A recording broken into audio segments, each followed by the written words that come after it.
Hai, saya Vera Permatahamid. Saya dari Universitas Negeri Gorontalo, jurusan Ilmu Ekonomi. Kali ini saya akan membahas tentang kasus asuransi yang ada di Australia, yaitu Medibank pada tahun 2022. Sebelumnya saya akan menjelaskan tentang apa itu Medibank. Medibank juga dikenal sebagai Medibank Private Limited adalah salah satu penyedia asuransi kesehatan swasta yang terbesar di Australia. Beroperasi sebagai perusahaan publik, Medibank menawarkan layanan asuransi kesehatan kepada sebagian besar penduduk Australia. Medibank juga memiliki total basis pelanggan 4 juta pelanggan.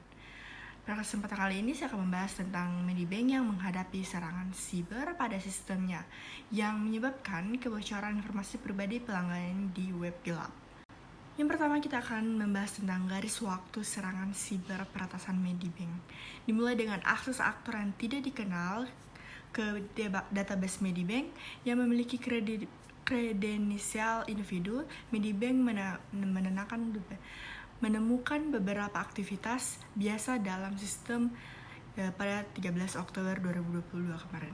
Namun, mereka memulai kembali sistem pada hari berikutnya yang mengklaim tidak ada bukti pelanggaran data pada 17 Oktober. Sebuah pihak jahat menghubungi perusahaan yang bernegosiasi tentang dugaan penghapusan data pelanggaran. Jadi partai berusaha untuk mempersenjatai perusahaan asuransi dengan menyebutkan bahwa mereka akan merilis data 1.000 orang media yang termasuk blogger, aktivis, dan politis, namun perusahaan menyimpan klaim tidak ada bukti data yang bocor. Pada 19 Oktober, kontak langsung dilakukan oleh peretasan yang mengklaim memiliki data senilai 200 GB. Pada 20 Oktober, dikonfirmasi bahwa klaim oleh peretas itu sah dan Medibank tidak akan membayar uang tebusan karena ada kemungkinan pengembalian data yang dicuri. Lingkup pelanggaran data terungkap pada 7 November. Sehari setelah ini, peretasan mengancam akan merilis data di web gelap. Pada 9 November 2022, peretas juga mengunggah file yang berisi data klien yang ditandai sebagai data bagus dan daftar nakal yang mencakup rincian pengobatan seperti HIV, kecanduan alkohol, kecanduan narkoba, dan masalah kesehatan mental. Pada 10 November 2022, di situs peretasan web gelap Bridge Farms, peretas memposting file berlabel aborsi di mana rincian prosedur yang diminta klien disebutkan. Peretas juga memposting tentang uang tebusan yang menyebutkannya adalah 10 juta dolar dan setelah diskon itu adalah 9,7 juta dolar yang merupakan $1 per pelanggan. Data yang dikompromikan, data yang termasuk juga nama, alamat email, nomor telepon, nomor Medicare, tanggal lahir, nomor paspor, dan rincian visa. Peretas juga memiliki rincian kontak terdekat untuk pasien rumah sakit yang ada informasi penyediaan juga kesehatan. Dialihkan dari Medibank, data breach, investing, and complement, penjahat juga memiliki akses ke data yang dari anak perusahaan seperti asuransi kesehatan HM.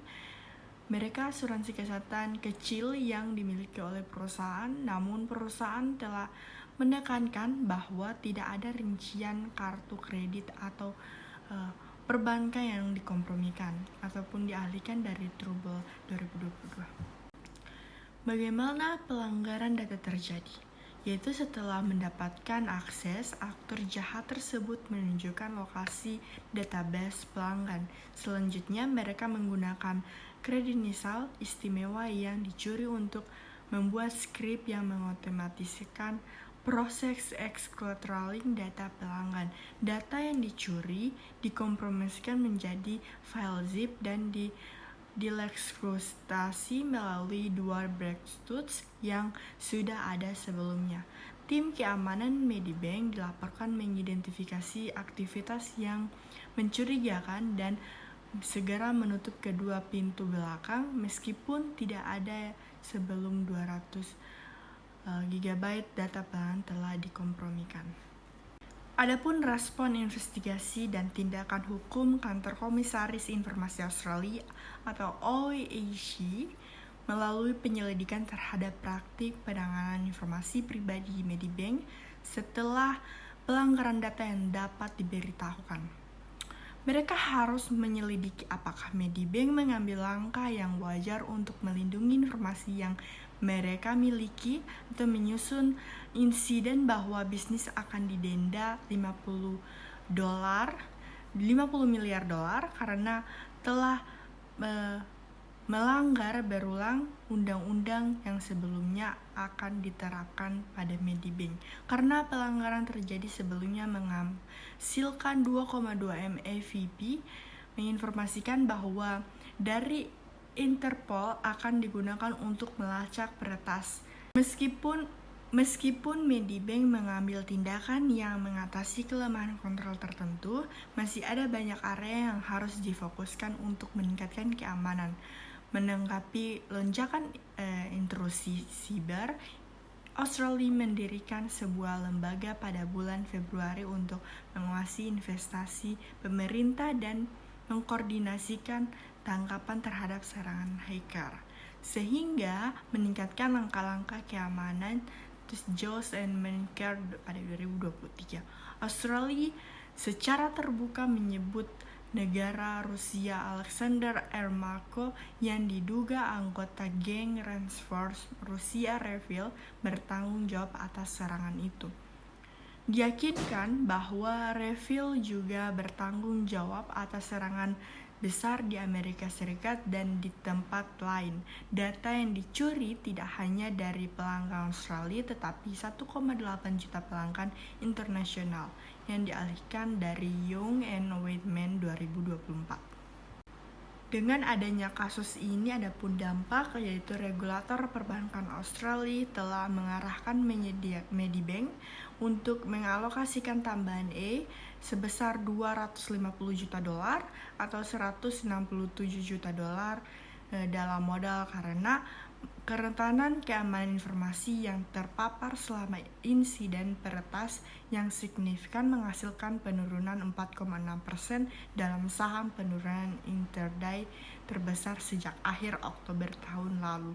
Dengan perdagangan saat ini di level terendah sejak 3 Mei, setidaknya 3 gugatan class action diajukan terhadap perusahaan. Kebocoran informasi sensitif tersebut dapat mencegah orang dari mencari perhatian medis.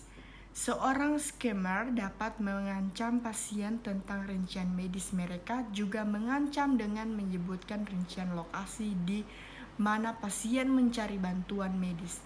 Informasi semacam itu yang diekspos dapat menyusahkan dan memalukan bagi individu.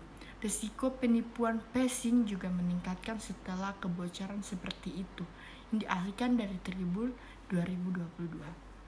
Dengan adanya kasus ini, ada pun pencegahan yang dilakukan untuk mencegah insiden tersebut, yaitu perusahaan harus melatih karyawan untuk mengenali serangan phishing untuk melindungi terhadap metode pencurian kredensial yang paling umum. Menerapkan prinsip hak istimewa tersebut dengan POLP yang membatasi akses akun karyawan minimum untuk diperlakukan harus menjadi kebijakan keamanan standar untuk semua bisnis Australia.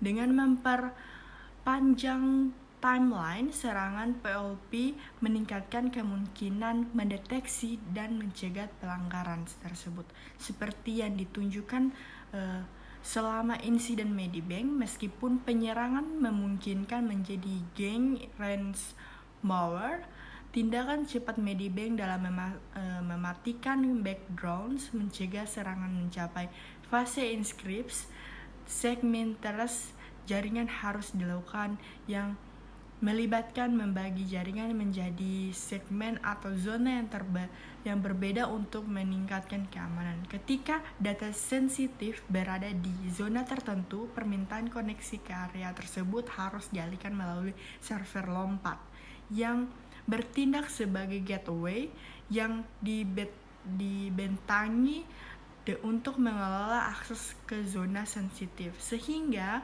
meminimalisir resiko kompromi atau cost apa yang menyebabkan pelanggaran data bank 2023.